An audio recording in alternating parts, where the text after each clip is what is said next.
Welcome to Sports Talk with RJ. I'm Steve RIsser along here with Justin and Afrio. And the Spurs, I know we know they're young, but they continue to roll on. They're one game away from the Western Conference Finals. They beat the Timberwolves last night, 126-97. Game was tied at 61 in the third quarter, but then the Spurs outscored them 65-36, led by Victor Wembanyama's 27 points, coming back from his ejection on Sunday night. And he came back, he scored 27, proving to you why he's one of I think the top 5 players in the league. He's absolutely phenomenal. Had 37 in game 3 against the T-Wolves. And right now, the Spurs, they're in great shape right now, up 3-2. It looks like there's a very good chance we're going to see them in the Thunder in the conference finals.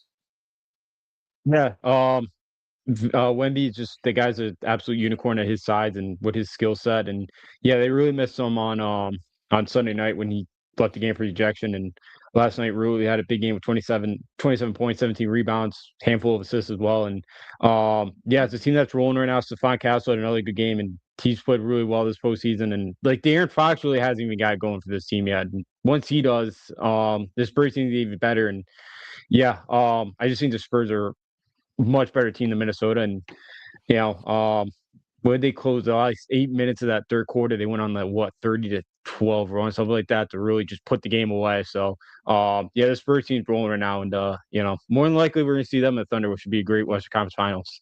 It absolutely would be. It absolutely would be. And we'll get to the Spurs now and what the Spurs got to do to close this series on Friday night.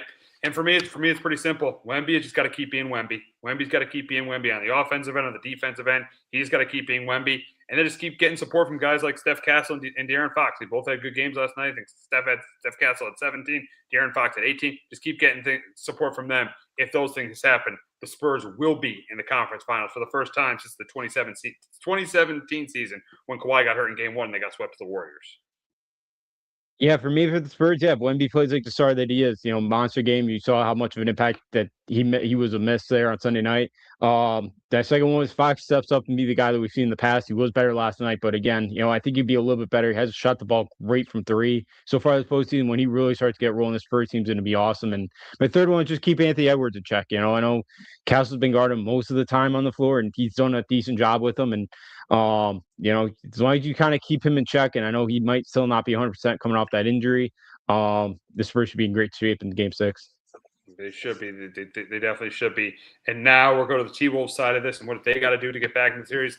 And number one, some of these guys like Rudy Gobert, Julius Randle, they got to step up and start scoring. They got to start scoring, these guys. They need another option outside of Ant-Man. It's just so inconsistent between Jaden McDaniels, between, Rudy Gobert, between Julius Randle. It's just been so inconsistent, really, that for them. It's just been so inconsistent. And the number 2, Ant-Man, has just got to be great. He's got to continue to. He's got to just be great. And if those things don't happen, the T-Wolves will be losing it. I mean, I know they beat the Nuggets, but this would be another playoff loss for Chris Finch and the T-Wolves. Yeah, the tough one for me is Julius Randle's got to step up. 12 points in 4 of the 5 games of series. He hasn't been good enough this series. He's got to step up, play much better basketball in Game 6 for them to have any shot of coming back here and knocking off San Antonio. My second was they got to win the battle on the glass. They did that in Game 4 after Wemby got ejected. But again, last night they lost the edge by 15 rebounds. My third one is, you got to get Wemby in foul trouble and get him off the floor, make Mitch Johnson make some tough decisions, because we saw how much of a difference maker he is when he's on the floor. So if you can somehow get him in foul trouble, get him out of that game, could be huge if if he's got to sit down for a little bit. Yeah, exactly. Yeah, exactly. Yeah. And for the T-Wolves, they got to be physical. They got to do what they are, physical, because they got in Wemby's head there a little bit in Game 4. They got in Wemby's head. Mm-hmm. Him and Naz Reid just being physical. They got to be physical, the T-Wolves, if they're going to win this series. Yeah, no, you're right about that. They are, and they're gonna have to. And Wemby's more of a slimmer guy, and Gobert, Naz Reid, kind of like more physical, bigger guys that could bother Wemby. Yeah, you saw him get in his head. Because I get it, because Gobert kind of shoved him in the back earlier, and it was a no call, and I think Wemby kind of took out some anger on that. So yeah, if the T-Wolves can kind of try to mess with his head again, try to get bother him, try to get him a couple foul trouble, they play physical, get inside the paint on him. Then yeah, that could be a huge factor for Minnesota in Game 6. It definitely could be. It definitely could be. Now, series prediction. Like I said last week, I think I'm going Spurs. I'm going Spurs in 6 here. I'm going Spurs in 6. They're the better team. They're the more talented team. It's amazing they're saying that, and it's Wemby's third year, the more talented team. But they've had Steph Castle and they made that. You're probably upset. You're probably still pissed about it, but that trade for De'Aaron Fox, and then you got Oh you yeah. got Dylan Harper coming off the bench. So I'm going to go Spurs in 6 here. You've been a Spurs guy all year. I'm going Spurs in 6 to get to the conference finals to take on the Thunder.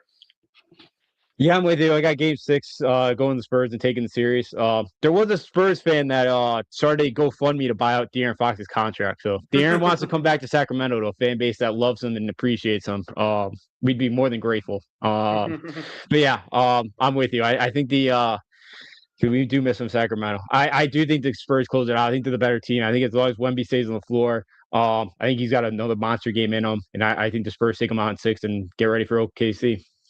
Yeah, I agree. I agree. I think the Spurs take out the T Wolves in 6. Now moving on to the Eastern Conference, that series is tied at 2, led by and the Cavs tied the Pistons 2-2. Got Game 5 tonight in Detroit, and Donovan Mitchell that huge game, huge second half on Monday night to get to even the series at 2.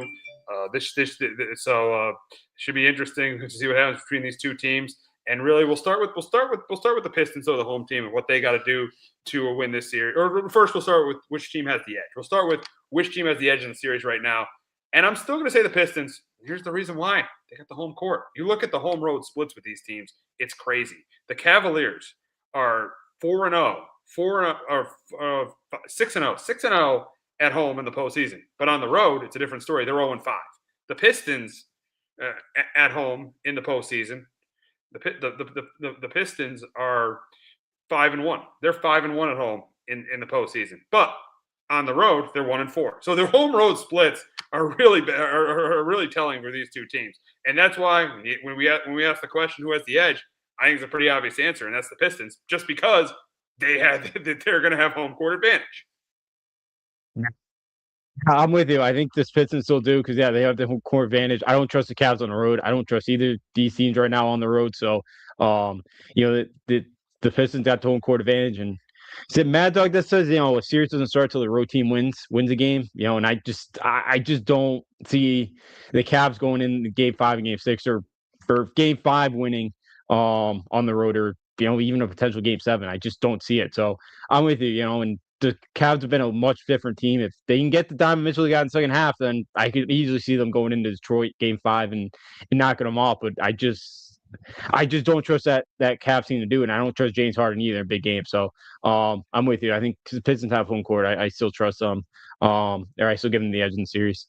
Yeah, and then now we'll go to the team who we think has the edge in the series, and we'll talk about what they need to do to win this series. And for me, number one, Cade's got to still be Cade. Cade's got to still be Cade. He only had 19 points in Game 4. Cade's got to be Cade. Cade has got to be Cade. He's got to be the guy if the Pistons are going to get to the conference finals. And then number two for me, Jalen Duren has got to be. I've kept saying this at the start of the playoff. Jalen Duren has got to start being what he was in the regular season. He's got to start being what he was in the regular season, because he's been a different player in the postseason. He's not been that good in the postseason. It's been Tobias Harris who's helped them in the postseason. But Jalen Duren has got to start to be that guy in the postseason, or the Pistons are going to get eliminated in this round. Justin, what do the Pistons got to do to get to their first conference final since 2008? Yeah, that was me too. Jalen Duren's got to be a beast down low.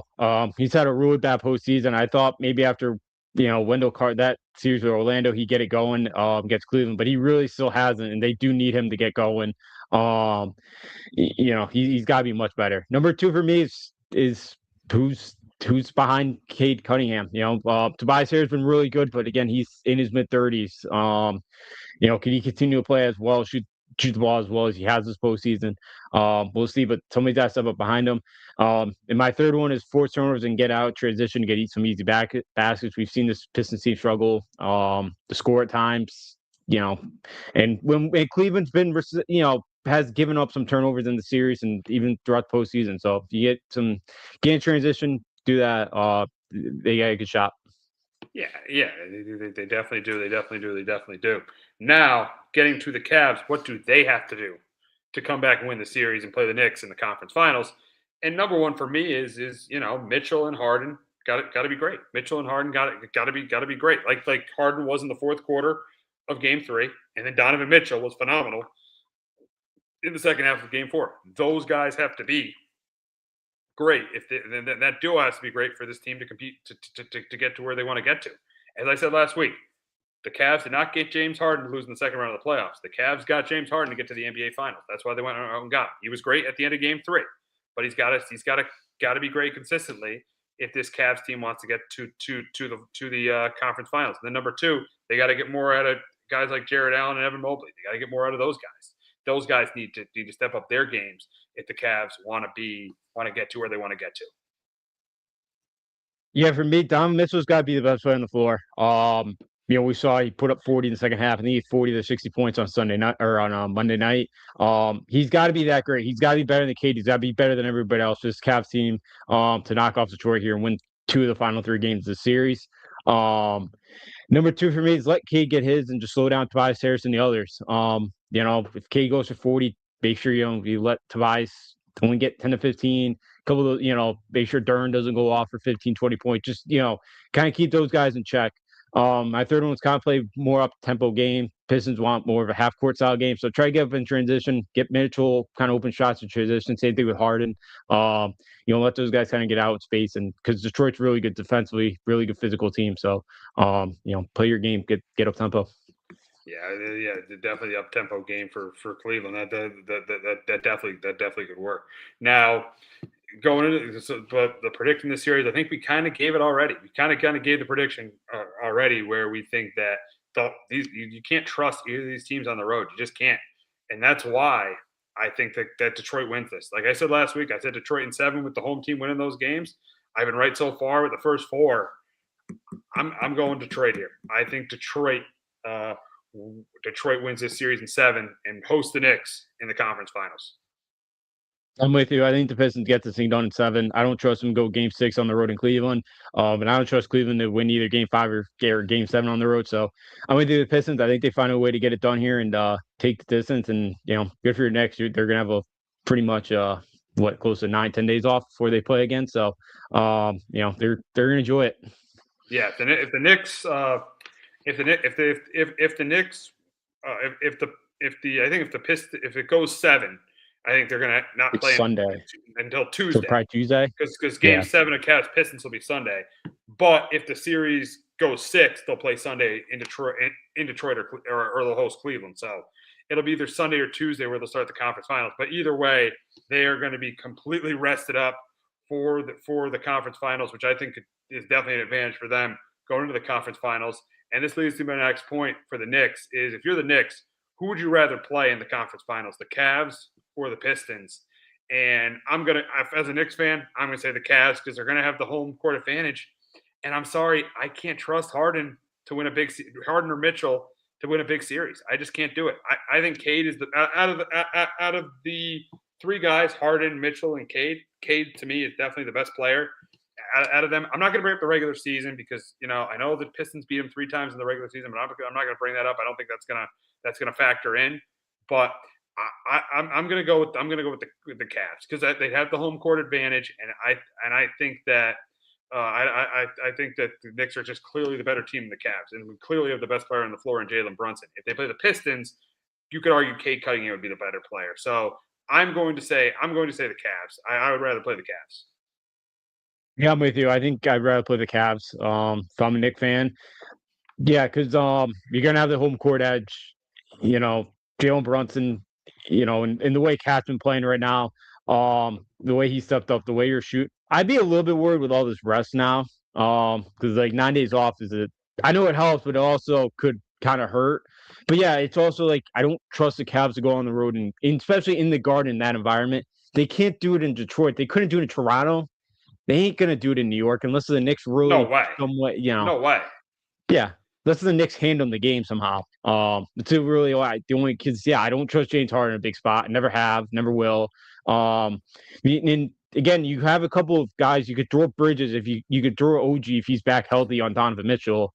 And if you contain him well enough, I think you're fine. And yeah, the Pistons are a physical team. They gave the Knicks a battle last year at 6 games of the first round. That's a team that they go into because they did win a game in right game one. They They did won game two two. games in New York, games 2 and game 5 in New York. They won 2 games in New York. Yeah, so that's I know they haven't played this great on the road this year, but that's a team that's gone on into New York before and gotten a couple wins. So if I'm you, I'd much rather play the Cavs as well than Detroit.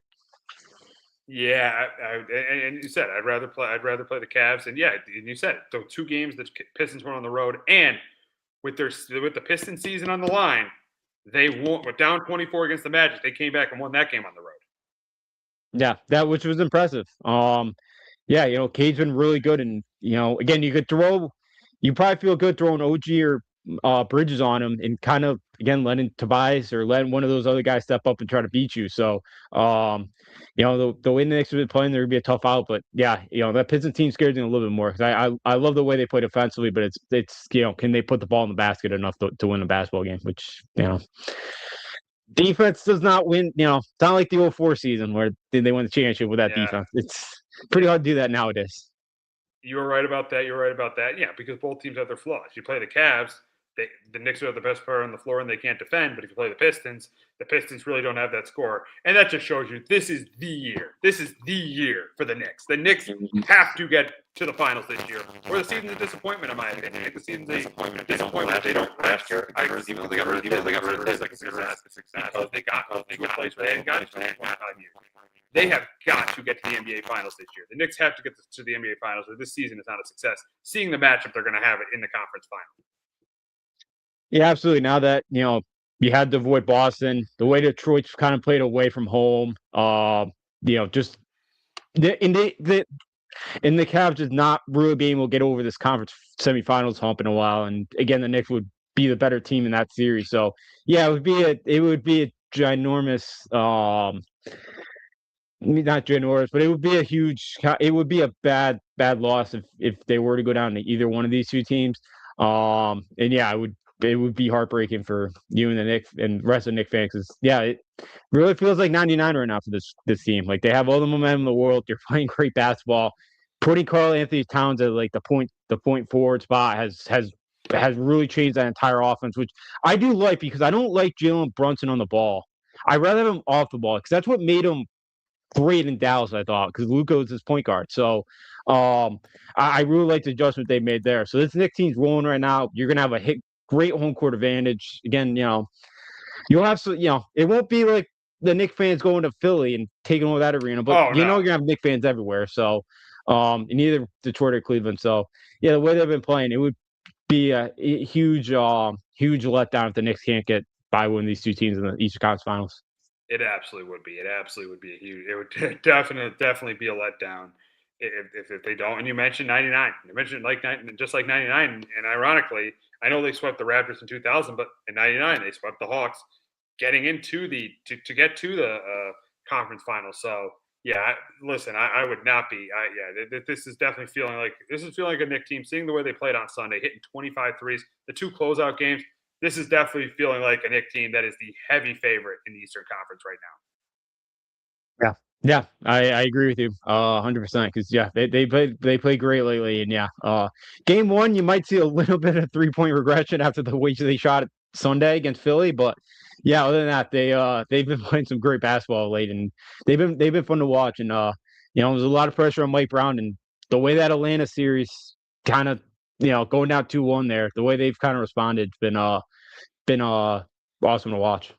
now. That definitely has been, yeah, because really ever since that Atlanta game, they've won 7 straight. They've won 7 straight playoff games, 2 dominant performances in the closeout games, and they had a dominant performance in Game 5 against Atlanta. So yeah, really ever since that Atlanta series, this team has been locked in, and they're playing like the team we thought they were going to be. Like the regular season, they really didn't play like the team we thought they were going to play like, but in the playoffs, they definitely played like the team we thought they were going to play like before the season started. Yeah, absolutely. And, like the regular season, you never know how to take it because like it's because it's pretty much meaningless at this point. So yeah, like they had their bumps, and I know they won the Commissioner's Cup or whatever, and I know The NBA, I know we talked about it. Not the NBA Cup. Yeah. But yeah, and then they struggled after that, after beating the Spurs out in Vegas. So yeah, I know there's some up and down moments for the Knicks during the regular season, but yeah, like again, it's kind of about now. It's about April to June in the NBA now, and yeah, they've really turned it on and they played their best basketball when they really needed it. So I just think a huge part of that is just putting Karl Anthony Towns as the point forward right now. Absolutely, it sure is. It definitely is.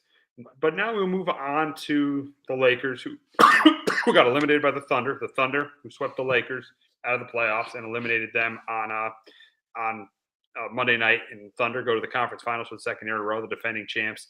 But now the focus though is on LeBron. And will this be LeBron? Will LeBron be a Laker next year? Will LeBron be on the Lakers next year? That's really the question. And seeing that he's going to be a free agent, I think he's going to be. I think it's his best option. It's really, to me, it's between that and Cleveland. And I think he has a better. Let's be honest. I know the East is easier, but I think he has a better chance to win with the Lakers, with Luka back, with Reeves back. I think he takes a pay cut, and I think he is. I think he ends up becoming a Laker next year. I think he does return to the Lakers next season. I don't think he does. I think he goes elsewhere. Kind of thinking maybe Golden State teams up with Steph Curry next year. Because he complained about it during the season when he was like not happy that they didn't add pieces for him. But it's also like, dude, don't you've made so much money in your career, you don't need to make $60 million anymore a year. You could take a little bit of pay cut. You're doing else in other ventures, where you've made him more than enough money. So if you really want to win another championship, take a pay cut. So if he wants to come back, if I'm the Lakers, I tell him that immediately. But I think this is Luka's team now. I know there's an article on the buses about kind of LeBron and how things are going there. So I just think it's kind of over and done with LeBron in LA. So I think he does going elsewhere, and I wouldn't be surprised if it's Golden State because I know him and Steph Curry are pretty close. Yeah, I just think this is his best chance to win. At this stage in his career, it's his best chance to win, to be the second or third option behind Luka Doncic. I just think this is his best chance. This is his best place. The best chance he has to win is staying with the Lakers. And I mean, just going back to the Lakers. I think that's his best opportunity. I don't think he retires. I think he keeps playing, but I think his best opportunity is to stay with the Lakers. The way he looks in the postseason, he still looks like amazing. And he's still at 41 looks like an all-star. That's incredible. It's incredible he still looks like an all-star at the age of 41. But I just think for him, his best for him, I think is for him to win that fifth ring. And he won't obviously be the best player, but I think his best chance to do it. Even though the West is a tougher conference, I think it's to stay with the Lakers. Yeah, like if he wants to win his fifth ring, then it's definitely better option the Lakers because I know the Warriors are going to retool some things and maybe Draymond moves on and if he just wants to get out of LA, wants to go somewhere else, because he's not afraid to jump around and go to a different team. I wouldn't be shocked that Golden State and just kind of goes for a year and just goes plays with Steph Curry, teams up with him, see what they can do. But yeah, like it wouldn't be a Warrior team that you're totally scared of right now because with Curry aging as well, and I know Curry's been banged up the last couple of years, and obviously LeBron's at 41, like he's not going to play 82 games. But yeah, if he just wants to win another title, then it makes more sense to stay with LA. But again, he's going to have to take a little bit of pay cut, and would he be willing to do that? I don't know. He wasn't this year, so who knows? That's been the most interesting thing. Is he going to be willing to take a pay cut? He's going to be willing to take a pay cut because I think if he's going to want to win another championship, he's going to have to take a pay cut because he's not as good as what he's not as good as what he's getting paid. He's just not as good. He's an all-star level player. He's not a superstar anymore. So he's got to if he wants to win anything, he's got to take a pay cut. Yeah, he absolutely does. He's made probably close to $1 billion. I think his Space Jam movie did pretty well in the box office. Like he's done pretty well for himself that he could take a little bit of pay cut and take a team friendly deal if he really wants to win one. So I'm with you. If he wants to win another title, he's got to take another pay cut because you're gonna. I wouldn't pay Austin Reeves a max contract, but they might have to too. And you got Luke already. So yeah, like they got some decisions they're gonna have to make this offseason. So yeah, if he wants to come back and wants to win the title, he's gonna have to take a pay cut. Yeah, he definitely, absolutely. So we'll see what ends up happening with LeBron. It should be very interesting to see what happens with LeBron. But we got to move on to the NFL. And tomorrow night at 8 o'clock, the schedule is being released. But there definitely have been a ton of leaks out. There've been a ton of leaks. Obviously, week one, Giants Cowboys. That's the week one game. The John Harbaugh era beginning against the Cowboys. That's going to be a really exciting one. You got Broncos Chiefs in the Monday night game. A little bit of a questionable one because you don't know if Bo Nix is going to be the starter. I think Mahomes is going to be back from his ACL, but he might not even be. But that's not even a guarantee if he's back. So that's a little interesting that is a primetime game. You got the Thanksgiving Day between Philly and Dallas, and then they announced all those international games, and there are a ton of international games starting in week one in Australia between the Niners and the Rams. Then you got the Cowboys in Ravens in Rio, Brazil. Then you got the London games with the Colts and the Commanders and the Eagles and the Jaguars, and then the Jaguars are back in London to face the Texans. There's another international game with the I don't know where the Steelers and they might be. I don't know where that might be. I don't know where that one the Steeler Saint game is in week 7, but then you got a game in Spain between the Bengals and Falcons, and then your Patriots going out to Germany. They're playing the Germany game. Yeah. They got the Germany game against Dan Campbell and the Lions. They're going out to Germany. Dan Campbell and the Lions, and then you got the Vikings and 49ers in Mexico City. So a lot of international games. We don't really know the direction of where some of these other games are going to be, but we're going to find that out tomorrow. To me, I'm the most interested in. I'm interested in where some of these primetime games are going to be. What the Sunday night games are going to be. I think like where are they going to put Bills Chiefs? That's always an interesting one. Packers Cowboys. I think Micah Parsons playing the Cowboys again. That's probably going to be later in the season because they want to do it when Mike is healthy. I don't think they're putting Packers Cowboys the first 3 weeks of the season. So it'll be interesting to see what happens with the schedule release. Justin, your thoughts on the schedule release so far? Yeah. One quick thing: that Steelers Saint game is in Paris in week 7. Paris, France. Gotcha. Paris, France. Got it. Yeah. Another Paris game. Yeah. Interesting to see somewhere these primetime games are at. I'll be honest. I think there's too many international games at this point. I'm good. You give me a couple 9:30 games a year. I don't need it like 10 weeks out of the year. I'm good. Because the week the Patriots are playing Detroit, Hawaii's playing at midnight against North Dakota State. That should be a really good game. So you're interested in watching Hawaii, North Dakota State? I love Hawaii football. They're going to be good this year. Hawaii's like number 3. That's my number 3. What number 3 in UConn and New Hampshire, and then Hawaii. And Hawaii football. Yeah, North Dakota State. You're upset you're going to miss that game on November 14th. I'll be watching. Oh, you'll probably be watching. only the halftime. Yeah, I'll have to watch the second half at some point. Tape delay or something. But yeah, so excited to see the Pat line should be a game. I'm sorry too. The Giants Cowboys opening up again week 1 on like Sunday Night Football. We've seen that story, and I know your Giants will be better, but like, can we actually see the Giants and Jets be better before we just start throwing them on prime time? You're too much on prime time the last couple of years. I know you're going to be better. I mean, the Jets played primetime games before last year a couple of times because of Aaron Rodgers. That's why. And the Giants, they do get a lot of primetime games. I get it. And I know Cowboys-Giants is one that everyone's tired of because it happened in 2007 where the Cowboys won. They did it in 2012 where the Cowboys won. They did it in 2013 where the Cowboys won. They did it in 2015 where the Cowboys won. 2016, the Giants won. 2017, the Cowboys won. 2019, the Cowboys won in 2023. So the Cowboys have won a lot. They've won pretty much outside of the one in 2016. So I get the fact people are tired of watching Cowboys Giants. I get it, but it's the New York market. They're going to put them on prime time. And in this case, you got the Cowboys. You're probably seeing the Cowboys too being in prime time as well. Yes, I am. They're a very average team. So you're not. I get that you're not looking forward to the Cowboy Giant matchup on September 13th on Sunday Night Football. Yeah, I'm not. It probably they might be doing it too because of the 25th anniversary of 9/11. That's what also like the Giants kind of want that spot Yeah. too. So like I get it. I get why they're doing it. It's Harbaugh's debut with the Giants. You're expecting an improved Giants team, but like there's a part of me that's like, can we just see the Giants be good before we just start throwing them in prime time? Because I know you and the Jets have really struggled over the years in prime time Oh, lately. terrible in That's prime all. time.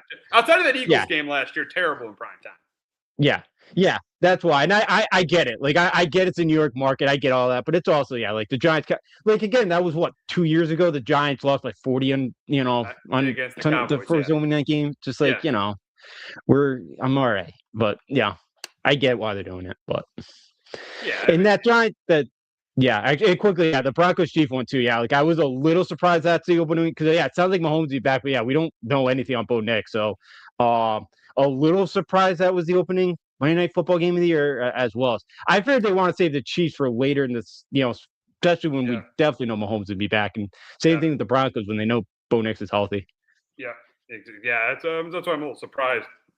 That's the Monday night opener. I'm a little bit surprised about that. But going back to Giants Cowboys, yeah, I think and as a Giants fan, I do like it. I like the fact that on prime time we have a chance to make a statement against a division rival. I like it, even though historically they've been terrible in that spot. They've been historically terrible. I mean, they've won one game. I mean, out of all the meetings since 2007, they've won once. So they've been terrible in that spot. But I mean, I don't mind the new era of Harbaugh coming out against them on opening night. I don't mind that. I don't mind that. But the big question, though, is they have not announced the Seattle Seahawks opponent. They have not announced the Seahawks opponent. Now, we know that opponent is not going to be the Giants or Cowboys, who they're slated to play at home. It's not going to be the Rams or the 49ers, who they're also slated to play at home. It's probably not going to be the Arizona Cardinals, who they're slated to play at home. So it's really down to 4 teams. It's down to the Chargers. It's down to the Bears. It's down to the Chiefs, which I don't think it's going to be the Chiefs. And now we know it's not going to be the Chiefs because they're going to play. So it's down to 3 teams. It's down to the Bears, your Patriots, and the Chargers. I'm hearing a lot. They're not going to put the Chargers, so we can eliminate the Chargers. So it's down to so we've eliminated the 2 teams, the Patriots and the Bears. I've heard rumors about Patriots, Seahawks, but I'm getting a feeling that the NFL wants the story on opening night to be about football, not about Vrabel and Rossini. And that's why my prediction is going to be, I think we will be seeing the Chicago Bears in Seattle opening night against the Seattle Seahawks. I think we see the Chicago Bears on opening night against the Seattle Seahawks. That is my prediction. I think we're getting Bears Seahawks opening night. Yeah, I'm with you. That I think the Bears probably make it's a sexy team. It's a team coming off a really good year in Chicago. Two of the teams that should be on the top of the NFC again. So, and I'm with you. I'm with you with the Patriots. Like, I don't think they want a 3-hour pregame show of just the Vrabel Rossini stuff. And do you really want to see that rematch so early from that Super Bowl? Like, that was not a competitive game either. Like, and do as you a want to Patriot start fan, the season off on that? And as a Patriot fan, do you want them back in Seattle opening night? Not really. Not yeah, really. I wouldn't either because I think it would be a repeat. I think if they play in Seattle opening night, I know Seattle lost Kenneth Walker and there's a chance the Patriots are getting back AJ Brown, but the Super Bowl loser having to go to the Super Bowl winner, that's a brutal game. That's a brutal game for the road team to play. The road team's like 4-17 since they started that game in 2003. So that's a brutal spot for a road team to go to on opening night to play a team that won the Super Bowl. So if I'm a Patriot fan, I know part of you probably wants to get revenge, but I just think that's too early. I think it's too early. The only time I remember a Super Bowl rematch was Broncos Panthers, but that was a small market in Carolina, and they wanted to sell us. I think it's a little bit too early. I think Patriots Seahawks would be like a 4:00 game later in the season. Yeah, I agree. I think it's probably going to be a CBS game, 4:30, something like that later on in the year. Yeah, because the one thing I would say that I would like about it is at least when they go out west, they get the extra couple days, or for you're week going to get 2. a lot of time. That's the only positive. If you're in that matchup, you're going to get like almost a second bye week if you're in that matchup. Yeah, so I wouldn't mind that part, but yeah, I just don't need to see a rematch again. That was too ugly, and I'd rather kind of kill Luma in that kind of new piece on or off the line. I don't want that first test to be Seattle. I'd rather have play like a Jet or Miami like week 1. Team to kind of ease into Yeah, you'd rather be home. You'd be home at you want to be I'd home rather at be 1:00 in week 1 instead of playing like a prime time game. And because I think if say the Patriots open in Seattle, it's still fresh in those Patriot players' minds. that they're that game. I still think it's a little bit fresh in their mind. And we said it earlier. You don't want the pregame show to be all about Vrabel and Rossini. Yeah. You don't want the story to be all about Vrabel and Rossini. You want opening night of the NFL season to be about football, not about Vrabel and Rossini. So my prediction would be the Bears. And I get it as a Patriot fan why you don't want to be in Seattle on week 1. Yeah, I'm with you. The NFL does a usually pretty good job of making sure that making sure that they that they're good of kind of making sure the storylines are kind of football related, not the off the field stuff with their games. And I expect that to be the case here where they do pick the Bears. So yeah, I just as a Patriot fan too, yeah, you're right. Like I just would not want that game week 1 to see the Patriots travel out there. I'd rather have them ease into the season, play like a Jet or the Miami Dolphins week 1. Yeah, ease into the season, get some confidence back for Drake May because that was a rough Super Bowl debut for him. And yeah, I just with how tough the schedule is going to be this year, I think it's going to be important for this team to get off to a good start. And playing Seattle right off the jump makes that a little bit harder to get off to a good start. Now, speaking of the Patriots, you might be getting another potential leak. According to Scott Zolak, the Patriots could be in Kansas City on Thanksgiving night. That's an interesting game. That's interesting. The Pats could be in KC on Thanksgiving night. That could be an interesting game. Yeah, it could be an interesting one. Mahomes will be back. That's good they're not playing that new dumb Wednesday night one because I got UConn Duke. I will not be – it'd be very hard to watch the football game that night. So I don't like the Wednesday Eve game before Thanksgiving. I want to watch college basketball that night. Yeah, that's crazy. Wednesday and Friday college. You haven't even gotten to the Friday Thanksgiving. Now they're doing a Wednesday Thanksgiving Day game. Yeah, like the Wednesday, Friday for me are big college basketball days. And then you got some good football games on, of course, always on Black Friday as well. So, yeah, so I'm glad they're not playing that Wednesday. I was a little afraid. But, yeah, that Chiefs-Patriot game on Thanksgiving would be a good one. Definitely nice, Mahomes will be back, so that'd be nice. Be a good test. Could be a big one for maybe potential the 1 seed. Could be a big game for that one. We'll see about that. We'll see about that. You got the Bills. You worry about beating the Bills in the division first. We'll see about that. Yeah. It's hard. It's very, very hard to get back to a Super Bowl after losing the Super Bowl. Only one team's done that in the last 30 years, but that was the Patriots in 2018. But seeing some of the distractions that are going on with that organization, I know you're probably going to get A.J. Brown in a couple of weeks, but seeing the distraction of that organization, I don't know how sure I would be that you'd be competing for the 1 seed again. Well, yeah. Well, did you see there was another Rossini thing came out? It was middle of March. And did you see that the couple-minute clip where she was talking that Patriots got a lot of holes? You wonder what she was getting that from, that there's a lot of work still need to be done in this Patriot roster. Assume she got that right from the source of Mike Vrabel. I'm assuming Vrabel kind of knows too that there's so yeah, we'll see. It's gonna be we'll see how this team kind of fights back. It's going to be a much tougher schedule this year. So, be nice to win that division. I think they potentially still could, but that Chiefs game, big one. So, yeah, it'd be an interesting one. If it's not officially going to be Thanksgiving night, but I'm hearing a rumor that it could be Thanksgiving night. So it's not official. So I wonder. That must be right at. Okay, no, because they're playing the Lions of 15. So it'd be like 2 weeks. I was like, they're not playing. No, they wouldn't play. No, they wouldn't. They wouldn't do travel. They wouldn't do the Germany game, and then I hope we get that. I hope we have the bye that week in between. You do. You'll have it. I hope. I'm very confident that you're going to have the bye. You and the Lions will have a bye week in between. I'm very confident of that. I'm very confident you and the Lions will have a bye week in between because the Lions will play. They've announced their match. Oh yeah, they're playing the first. They're playing the first Thanksgiving Day game. Of course. So yeah.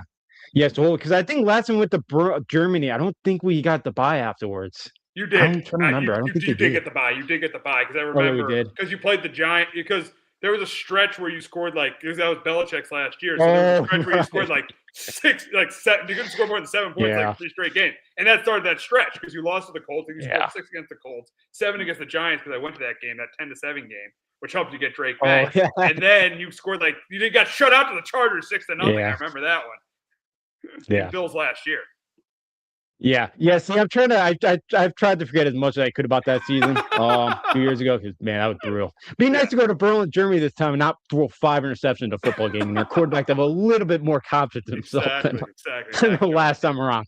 They get a much better game than that Colt Patriot game. That was ugly. Exactly. Yeah, that was a brutal game a couple of years ago. That Colts Pats game was like 10-6. That was a brutal game. So exciting night tomorrow night. No NBA too. So the schedule release is going to get full attention tomorrow night. I know there's hockey, but to me that's the hockey game, of course. Of course, yeah, but that's hockey. The game up in Buffalo. Yeah, 7 o'clock. We'll start talking some hockey. We'll start talking some hockey next week when it gets to the conference finals. We'll start getting more into the hockey next week. But yeah. I mean, get the schedule release gets pretty much a night to itself. No NBA, so schedule release gets a night to itself. So 8 o'clock tomorrow night, the NFL, the whole thing gets released. The whole NFL schedule gets released. But we got to move on to the Yankees, and the Yankees have not been playing well. They won last night, but they've lost 4 out of 5. And I think we've kind of figured out what the weaknesses of this team. It's the depth in the bullpen. The depth in the bullpen is definitely a weakness to this team, and it showed up pretty much. It showed up pretty much, pretty much has shown up pretty much during this losing streak. On Saturday's loss, Mazeroski was great Friday, phenomenal. But on Saturday's loss to the Brewers, they have a 2-1 lead in the 8th. Duvall can't hold it. They can't hold the lead in the 10th. They end up losing 4-3. And then you got Sunday's game to the Brewers. They give up a walk-off home run, bullpen again. And then Monday night's game. So it's pretty much 3 nights in a row. Monday night's game, they have a 2-0 Ryan Weathers pitched a great game. Got a no-hitter going into the 7th. Guess what the bullpen does? Gives it up. I think we know the lineup should be good, not great, good, because the way Rice and Judge are hitting, lineup should be good. Rotation is going to be excellent. Rotation is going to be awesome. That's going to be the strength of the team, especially when we get Garrett Cole and Clark Schmidt back, and we got Carlos Rendon back, pretty well on Sunday.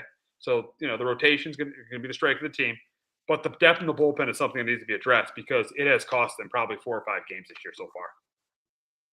It has, definitely has. Duvall, he has such great stuff, but we've almost had him here for a year, and Matt Blake still hasn't been able to fix him. You might just have to flip on the trade deadline. You can't put him in a big spot anymore. Stinks, but he has not been good enough. Here lately, and yeah, it's been the bullpen. Tim Hill's been solid, and again Saturday night just makes the one mistake, doesn't know how many outs there are, and just has a mental lapse, and it's usually what happens when because we can't field. So we just because of the fundamentals with this group. That's another weakness here. But the rotation's been excellent. I'm like, who are you gonna have to take out of this rotation a couple weeks when Cole gets back? Is it gonna be? It's gonna have to be Weathers, isn't it? It's gonna have to be. It's gonna have to be Weathers. It's gonna have to be Weathers because you got Cole, you got Rendon, you got Freed. You got Schlittler. I think it's Warner. Warren. Maybe Warren. Yeah, you could move They Warner. pitch well too, though. So it's a hard choice between Weathers and Warren who to take out of the rotation. But the good part about it, as we discussed, lack of depth in the bullpen. That guy goes into the bullpen. Whoever that will help. Yeah, that would definitely help. It's never a bad thing to have too much depth in the rotation either. So yeah, they're going to need their rotation go deep in this one. They're probably need a bullpen here because Freed's already up to 46 pitches here in 3rd inning and throwing 5 balls in a row here. Game. So Freed struggled last game, and now he's struggling in this game. Yeah, the command looks off again from what I've been watching. What channel's the game on? I don't see the game on. Yes, it's on Amazon. Oh, it's on Amazon. It's on Prime. Yeah.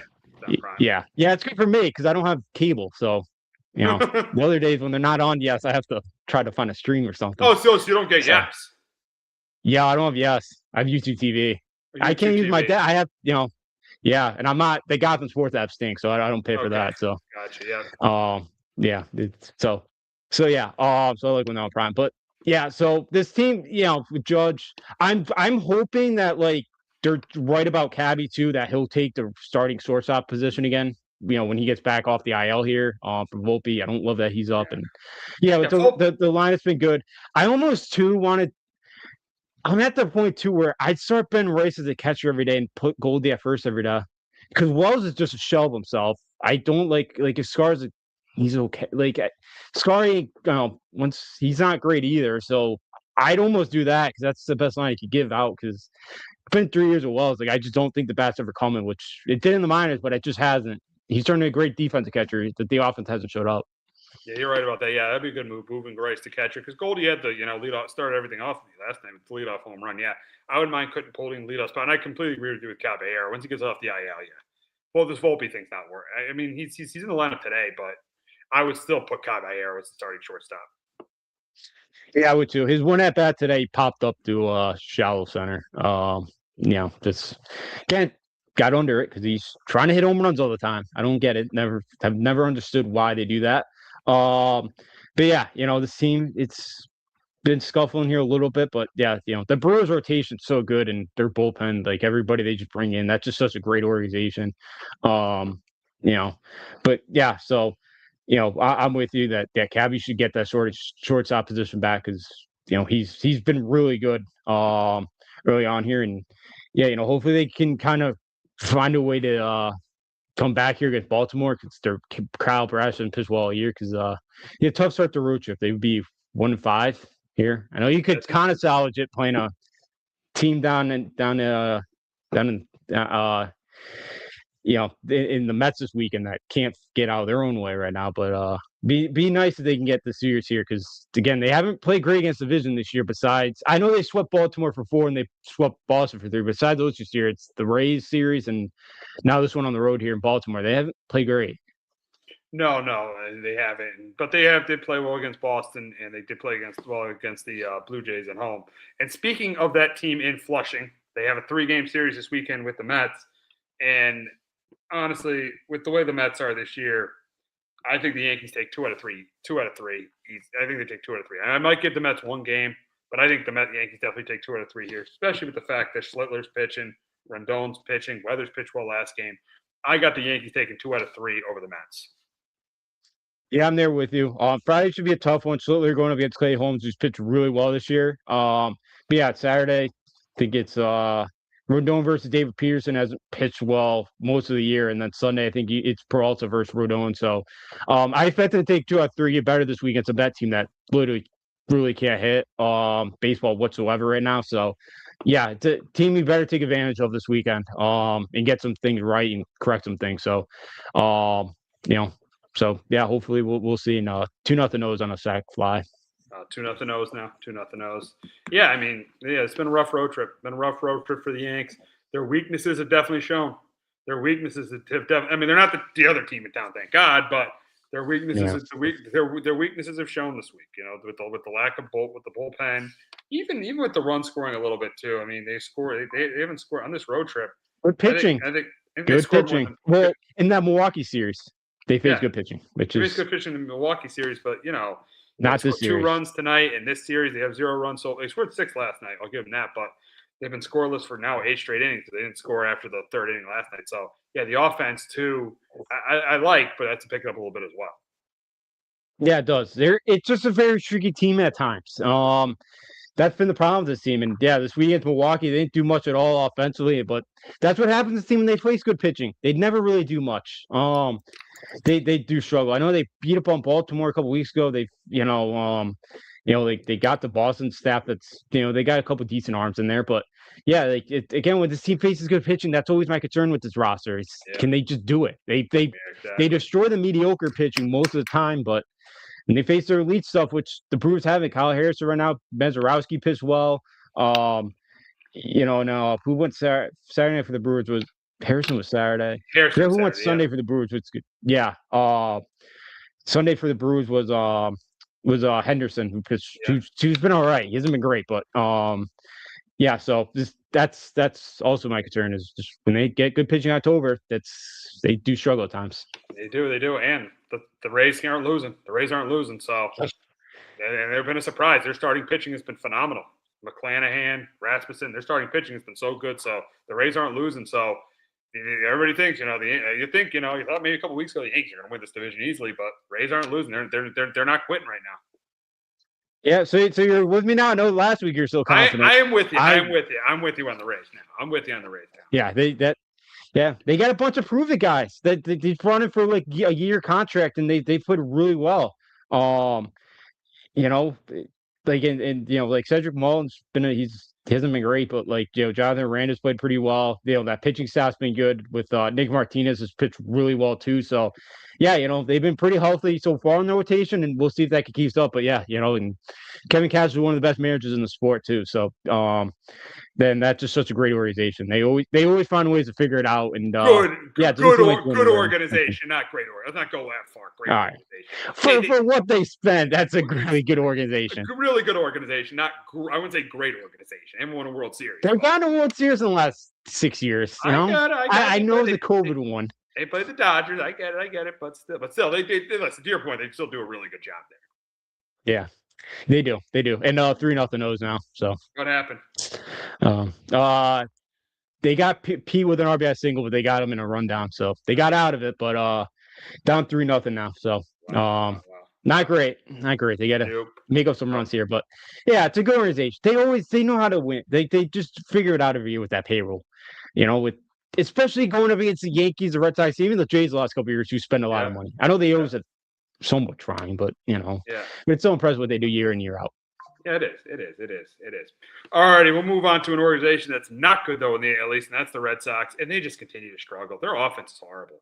Their offense is terrible. 28th in runs scored. 28th in runs scored. Their offense is terrible, and they just and their pitching is decent, but without Crochet, it's just as I said last week, I'd be surprised if this team wins 75 games. I think Chad Tracy's not going to make it. I think there's going to be a new manager next year. And there's going to be a new GM, and I think we're not going to be talking about them after the summer because they're going to be completely irrelevant after July 31st because they're probably going to sell off parts. Yeah, they had some decent parts here they're going to be able to sell off. Yeah, some of their categories in offense: 18th in batting average, 27th in runs, 23rd in hits, 23rd on base percentage, 29th in slugging, and 29th in home runs. They still only have 29 home runs as well in the year. So yeah, this offense has not gotten it going, and again, that's what happens. You rely on a bunch of young guys. And if they don't pick up the slack and they don't get off the good starts here, and hey, Alex Bregman, that a leader in that locker room, would really help this team, but too much money. And did you see the two guys who were put bags over their heads in the ninth inning behind home plate? They kicked them out. Was that last night? They moved them. Was that last night? Were you working the game last night? So I was not. Yeah, but I saw a clip of it. They removed them. They removed them from the the seats, so for wearing bags over their heads. So, not great. Oh, it's terrible. You're right. It's terrible, Team's tough one. Oh, the team. I think this team. I think they're going to clearly finish in last place. I think they just don't have any offense. They don't have any offense. I think they're clearly going to finish in the cellar, and it just shows you that there's not a lot of hope for this franchise. To be honest, there's just not a lot of hope. I mean, as long as John Henry's the owner, I don't see another turnaround because who's going to want to manage this team? They're not going to get another. Alex Cora was a really good manager. They're going to get another manager, and then here's the difference. Them and the Phillies are playing this week. The difference between the Phillies and the Red Sox was that the manager, the Phillies, the manager was the problem, and they've proven that the manager was the problem because Don Mattingly's came in, they're 10-3, and they still have a really good shot at competing this year, just like in 2022 when they fired Joe Girardi. So they have a really good shot at competing. But the Red Sox, there were many, many more problems than the manager. Alex Cora was probably outside of John Henry's obviously the biggest problem.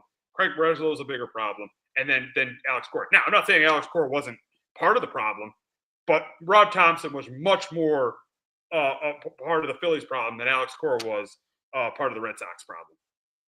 Yeah, absolutely. Because the Phillies offense has really fixed some things, and their offense has been a lot better since they brought in Mattingly here, and they figured it out. And yeah, with the Red Sox here, they've Paul Blackburn's warming up in the bullpen. I'm not sure. Fried's only had like 50 pitches. I don't know if they're messing around today or maybe he's hurt. I don't know. I don't have the sign on, but we'll see. Just a little concerning that Blackburn's warming up already. But yeah, like the Sox with Henry. I think I said it when they fired Cora. The problem with them is like the Yankees, where Fenway's a tourist attraction. You're always going to sell that ballpark out in the middle of summer. They're always going to make money, and that's all John Henry cares about is making money right now. He doesn't care about winning championships anymore. For him. It's not. He's got enough different entities right now. So like, I don't think he cares. I don't think he cares about what the fans say about all the sell the team stuff. He doesn't care. It's not changing. And yeah, Chris Bledsoe's a robot, and he just again like. Part of this doesn't seem like they want to spend the money, because again, like I don't blame, Again, the Red Sox were surprised when the Cubs had a better offer than them. All Bregman wanted was a no trade clause. They wouldn't hand that to him. That's on Brezzo or on Henry for whatever reason. Maybe said don't give him a trade clause. That makes no sense. But yeah, it just doesn't seem like they're interested in winning right now. It just seems like they're interested in making enough money as possible and just making a profit. And at some point that some point they're gonna have to fix it. So yeah, like again, it is Boston, so like maybe there is a manager attracted to it, but like yeah, you're not. It's gonna be a downgrade from Alex Cora. It just is. Oh, without question. And again, Without question. I mean, Chad Tracy might just back into the job because no one's gonna want the job. He might. He might. I wonder. Him and Andrew Bailey are close. That's why Bailey's still the pitching coach. I wonder if he maybe just hands it to Andrew Bailey. So I don't know. Yeah. They're very close. I guess the two of them. That's the only coach he left, and then the Vertex stuff too. Oh, that's so bad. That's so bad. A legend. They just force out and give him like a terrible like what was he supposed to do? Like, what was this reassignment? Wasn't it be like a mascot or something? Yeah, they addressed it last night. They said, "Yeah, we're gonna have closed doors conversation about that this couple of coming summer." I'm like, I don't think Veritex seemed very pleased about that. So like, I don't know if Veritex gonna be. I don't think Veritex going back. No. No. And even I think Pedro killed them the other night too during the 100th year or they were doing the anniversary for Fenway or the Green Monster or something the other night. The 100-year anniversary of the Green Monster. And I think Pedro had some comments about the organization, their direction. So like, it's not great when your former stars are stay bad mouth in the organization. You got legends bad mouth in the organization. That's why this organization is in a terrible spot right now. And it doesn't get easier for this weekend for them. They have to go to Atlanta, one of the best teams in baseball. And I think Atlanta just sweeps them. I think they sweep them. Yeah. Because Spencer Strider, they got faced Friday nights look pretty good. Saturday night, Elder, maybe you can get the Elder start. I know he's pitched really well. Maybe you could grab him, but yeah, other than that, Sunday you got Holmes versus Bello, and Bello's been better as a bulk guy. He the first innings he's had some issues, but he pitched well last night. So when he came in the second inning, so we'll see. But yeah, I'll say they steal one down in Atlanta, but I still think they lose 2-3, and they got Atlanta 6 times the next week and a half or whatever. So yeah, more losses coming for them. There sure are more losses coming for them. But that's good rep. What are you gonna say?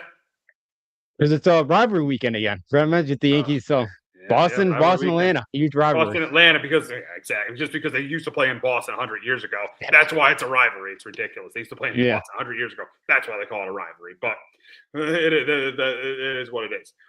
But that'll wrap up this edition of Sports Talk with R&J. For Justin and Afrio, I'm Steve Risser. We will be back here next week talking about the conference finals in the NBA.